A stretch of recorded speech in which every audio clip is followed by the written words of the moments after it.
Hey guys, let's talk about last night's episode of Chicago Fire. And it was another good episode.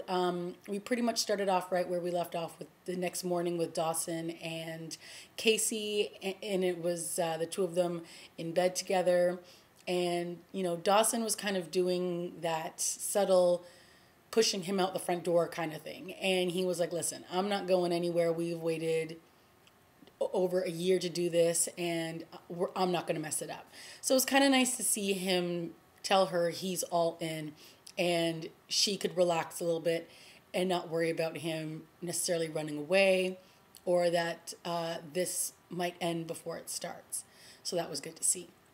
Then we also had some more developments with Severide and his sister Katie.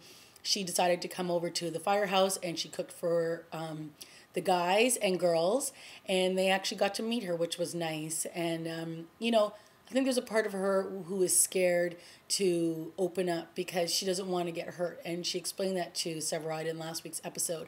But, he quickly said he's not his dad and he's not going to abandon her the way he did.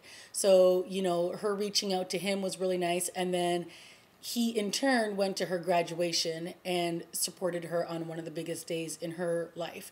And that was nice to see that happen. And when he brought her to the bar afterwards, Dawson's bar after, all of his firemen friends were there and they, cheered her on and congratulations. And she broke down in tears. And it was a really nice scene because, she's been missing this all her life. Doesn't know what it's like to have a brother, and now she does, and now she has like an extended family in all of the people that work with Severide. So that was kind of sweet too.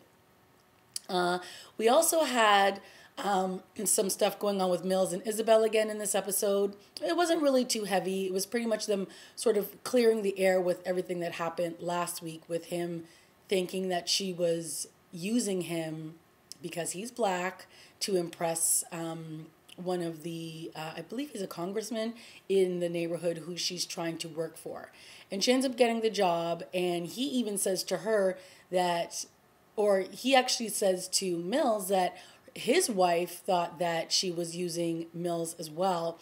So it turns out that everybody was sort of under the wrong impression and everything is all good.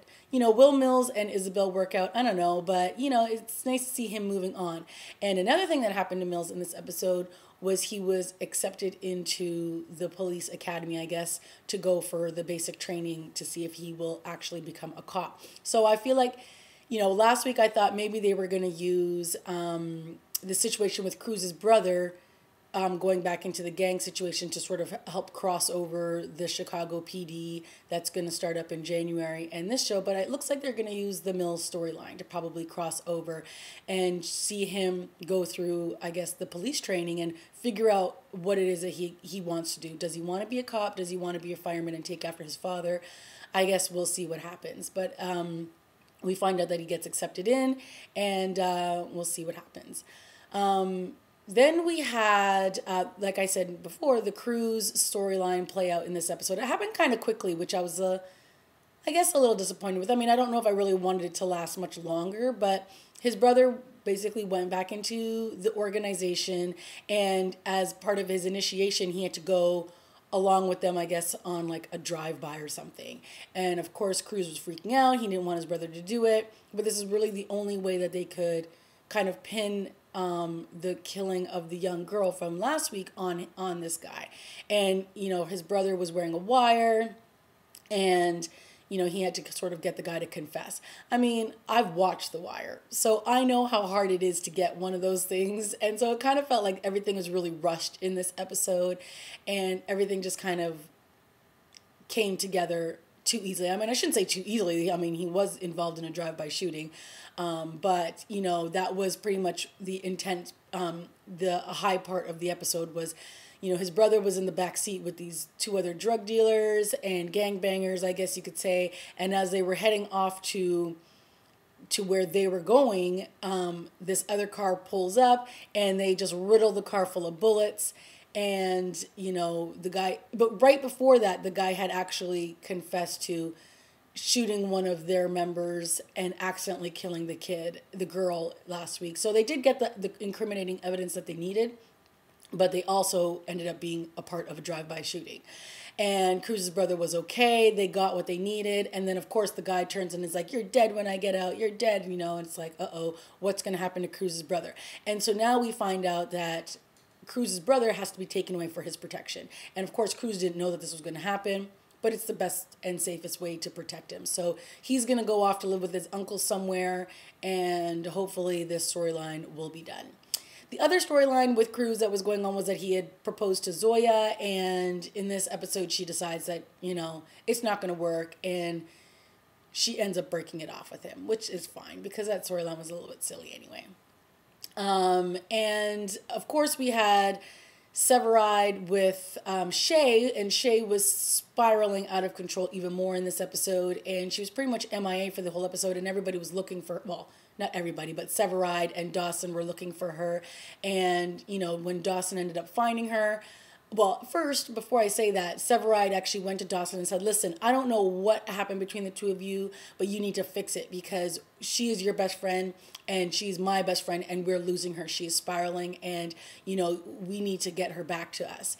And obviously this is all stemming from the shooting that happened a few episodes back when the guy who was kind of friends with Shay or like Shay blew his head off right in front of her, and this obviously caused a lot of drama for Shay. And you know, she also dealt with like losing the baby last year and all this kind of stuff. So, you know, she's been going through a lot, and that hasn't really been a time for her to process everything. So Dawson finally sees her and she meets her on this bridge and they talk and they have a really an emotional scene and it's nice and they hug and everything's back to sort of being normal.